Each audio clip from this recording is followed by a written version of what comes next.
کہ پرزور اصرار پہ محمد اظہر صدیق آفیشیل خاص طور پر تعلیم کے موضوع کے اوپر، میں تو جیسے میں نے کہا میں 18ویں ترمیم کا پہلے دن سے مخالف ہوں۔ آرٹیکل 25 سے آیا تو میں نے کہا 18ویں ترمیم میں بہت اچھی ایک یہ چیز آ گئی ہے۔ آرٹیکل 25 سے ایڈ ہوا تھا 5 سے 16 سال تک کے بچوں کو مفت تعلیم دینا۔ کہاں ہے وہ 18ویں ترمیم کے سپورٹر رضا ربانی اور باقی؟ عمل ہو گیا ہے؟ ذرا آئے نا عوام کے کٹہرے میں اور جواب دیں آ کر آپ، کہاں عمل ہوا ہے؟ 5 سے تک کے 16 سال تک کے بچوں کو کہاں تعلیم مفت بھری؟ صوبہ سندھ میں ہی بتا دیں رضا ربانی صاحب، وہاں کیا ہوا ہے؟ اس دست کی سیاہی میں کیا کچھ ہو رہا ہے؟ ظلم ہو رہا ہے اس قوم کے ساتھ، اور آپ لوگ قصوروار ہیں تباہی کے۔ آپ نے یہ مفت تعلیم کے چکر میں نظام ہی تباہ کروا دیا آپ نے۔ میں چھوٹی سی مثال دیتا ہوں، لاہور میں central model school, government school, لوگ تعلیم کے لیے بچوں کو بھیجا کرتے تھے۔ نہیں، مجھے سینٹرل ماڈل اسکول میں داخلہ نہیں مل سکا، میں نے کوشش کی تھی، وہ ٹھیک ہے انگلش میڈیم اسکول میں داخلہ مل گیا، تعلیم حاصل کر لی، لیکن ذرا غور تو کریں کیا حال کر دیا آپ نے۔ مفت ایسی تعلیم دی ہے آپ نے، مفت تعلیم کے نام پر پنجاب میں کیا کچھ ہوتا رہا؟ آپ نے یہاں دانش اسکول بنا دیے، تعلیم کا سارا پیسہ ادھر پھینک دیا آپ نے، اڑا کے رکھ دیا کہ جہاں اسکولوں میں میز کرسیاں دینی تھی، باتھ روم دینے تھے، کتابیں مفت دینی تھی، 4 دیواریاں بننی تھی، کہاں گئی وہ ساری؟ پھر آپ نے پنجاب ایجوکیشن فاؤنڈیشن بنا دیا آپ نے۔ وہ نوازنا تھا نا کہ وہ پیسے آتے ہیں، وہ پیسے آ کے اپنے طریقہ کار کے مطابق کچھ چند سکول جو سلیکٹڈ سکول ہیں ان کو دینا اور خرچہ۔ یہ بڑے پلان طریقے ساتھ بڑا ظلم ہوا اس قوم کے ساتھ۔ UN کنونشن سے کچھ بائنڈنگ پریسیڈنٹ تھے، پوری دنیا میں یہ ڈرائیو چلی تھی کہ تعلیم مفت دینی ہے۔ ہم بہت دیر سے جوائن کیا اس کو، اور جب آیا تو پنجاب کے اندر right to free and compulsory education act 2012 میں آ گیا۔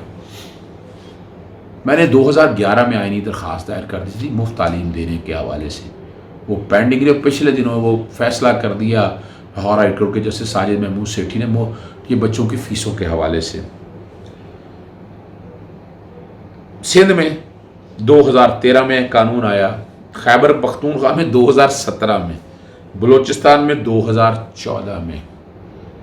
اچھا، یہ جو right to free and compulsory education act کسی کی شکل میں تمام صوبوں میں، میرا مطالبہ ہے صدر، وزیر اعظم، چاروں گورنر، وزراء اعلیٰ سے ذرا بتا دیں اس پہ عمل درآمد کیا ہو رہا ہے۔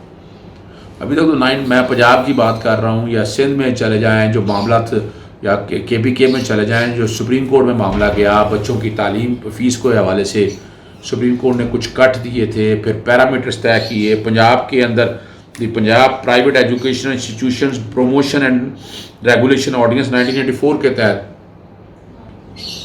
وہ جب 5% بڑھا کے 8% چیلنج ہوگی لاہور ہائی کورٹ میں، سپریم کورٹ میں گئی، سپریم کورٹ نے کہہ دیا کہ 5% ہر سال بڑھا سکتے ہیں۔ ایک کٹ بھی دیا تھا، فورینسک آڈٹ بھی ہوئے تھے، اور ہر ایک کو پتہ ہے وہ فورینسک آڈٹ میں بڑی ہوش ربا چیزیں سامنے آئی تھیں۔ میں مافیا کا لفظ استعمال نہیں کرنا چاہوں گا، سارے برے نہیں ہیں۔ اس تعلیم کے نظام کے اندر کچھ ایسے لوگ ہیں جو ایک پلان کے ساتھ اس ملک کی جڑیں کھوکھلی کر رہے ہیں۔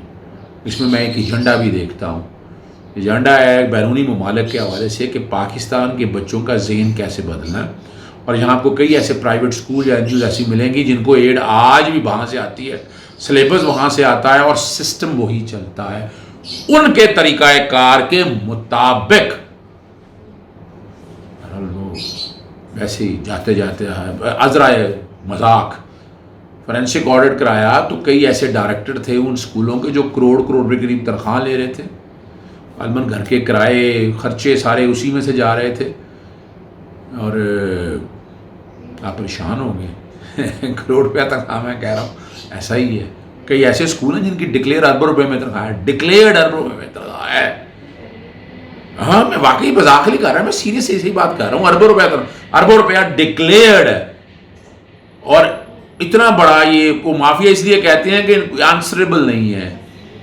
ایک لڑائی لڑی سپریم کورٹ میں، سپریم کورٹ کے بعد ہائی کورٹ میں، کہ سپریم کورٹ کے فیصلوں پر عمل درآمد کرایا. جو فیس ہے بیس لائن سے 5% بڑھنی ہے، 5% بڑھنی ہے. اگر کسی نے 8% بڑھانی ہے تو فورینسک آڈٹ ہو. کیا ہوا؟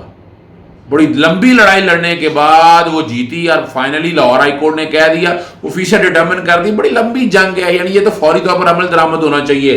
نہ ہم نے کوئی ایسی اپلیکیشن بنائی ہے، بڑی کوشش کر کے وہ فیسیں ڈٹرمن کرائیں، نیٹ پہ آئیں. اس سے پہلے ایسا کوئی نظام نہیں تھا، ورنہ تو کسی کو پتہ ہی نہیں تھا.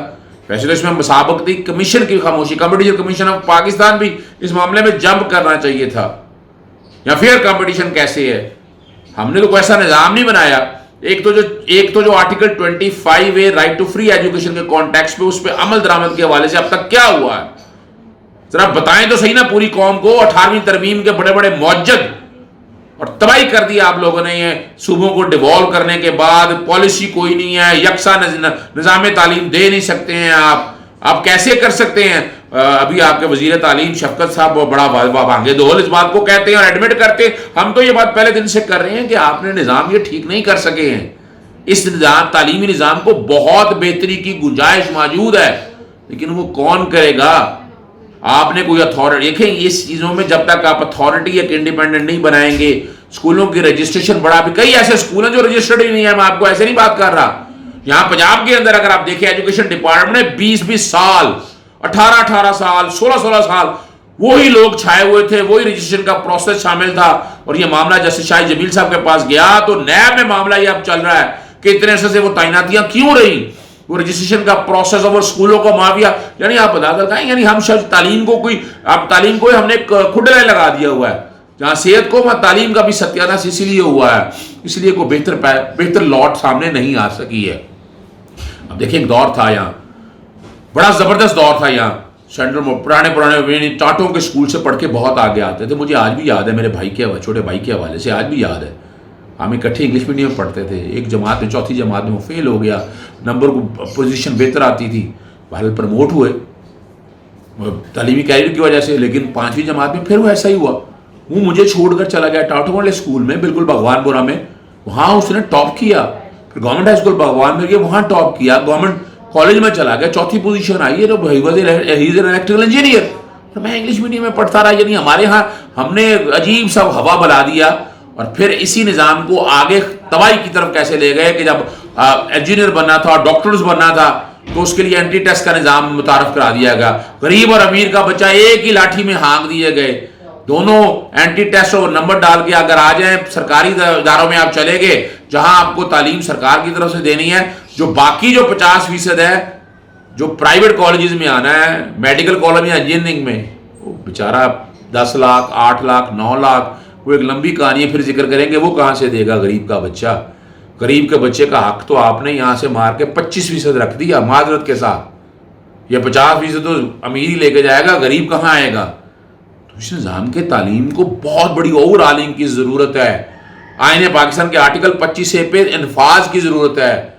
آرٹیکل 4 کی ضرورت ہے نفاذ کی، 5 کی، 9 کی، 14 کی، آرٹیکل 38 کے نفاذ کی ضرورت ہے.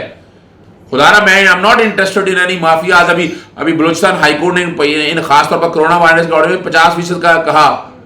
دیکھیں یہ تو بات ایک حقیقت ہے، اسکولوں کا ایڈمنسٹریٹو ایکسپینسز کم ہے اس وقت. گورنمنٹ پنجاب نے بھی کہا 20% فیسیں کم لے لیں. ایڈمنسٹریٹو ایکسپینسز تو کم ہے نا اس وقت آپ کی اسکولوں میں. اگر ٹیچروں کو تنخواہیں بالکل کون کہتا ہے کہ تنخواہیں مت دیں ان کو آپ، لیکن ایڈمنسٹریٹو ایکسپینسز تو آپ کے کم ہے نا. اسکول میں آنا جانا، بجلی، باقی خرچے سارے وہ تو آپ کے نہ ہونے کے برابر ہیں. تو یہ ایڈوانٹیج تو آپ کو یہ دیکھیں ٹرانسفر کرنا ہے، لے کے جانا ہے، ایڈوانٹیج دینا ہے آپ کو، اور یہ کرنا چاہیے. خدا رہا اس معاملے کو بالکل کوئی ایسی بات نہیں ہے. اور دوسری بات جہاں تک ہے، ہمیں اپنے اسکولوں کی گریڈنگ کرنی چاہیے. فیسوں کا نظام کے ڈٹرمنیشن کے حوالے سے گریڈنگ کریں، کون سا اسکول کیا دے رہا ہے، کیا فورنسک ہو کیا ایڈوانٹیجز دے رہا ہے. اگر کوئی ایسی ایڈوانٹیجز دے رہا ہے، مثال کے طور پر ایک ٹاٹوں میں پڑھا رہا ہے، کرسیوں میں پڑھا رہا ہے، اے سی کوئی نہیں ہے، خالی پنکھے ہیں، اگر ایک کولر دے رہا ہے، کولر ایڈیشن دے رہا ہوگا تو یہ ایڈوانٹیج. اگر اے سی دے رہا ہوگا، اگر ٹیچروں کو اچھی تنخواہیں مل رہی ہوں گی، بڑی بڑی گراؤنڈیں ہوں گی. اب تو گراؤنڈیں بھی نظر نہیں آتی ان اسکولوں کے اندر. ایکسٹرا کیریکولر ایکٹیویٹیز کتنی ہو رہی ہیں. یہ گریڈنگ اس کانٹیکس میں آپ جب انٹروڈیوس کروائیں گے، فیسیں اس طرح بیٹھ کے طے کر کے ان کے سروسز کے ساتھ کانٹیکٹ کریں. اور پورے ملک میں تعلیم کا نظام صرف ایک ہو، یہ نہ ہو ہم نے ایک 10 کلومیٹر میں جب سروے کرایا تھا تو 36 طرح کا تعلیمی نظام تھا موجود. کتابیں اپنی طرف سے پڑھا رہے ہیں, یونیفارم ایک ہی سٹائل میں چل رہا ہے, وہ تو ٹھیک ہے. اب آگے کوشش ہوئی ہے کہ یونیفارم ان چیزوں کے نام پر نہ لیا جائے. پھر کبھی اس موضوع پہ بات کریں گے. کمنٹس کیجیے گا, بتائیے گا کیا چاہیے. اجازت دیجیے گا. یاد سے چینل محمد اظہر صدیق آفیشیل سبسکرائب بھی کیجیے گا اور بیل آئیکن ضرور کلک کیجیے گا.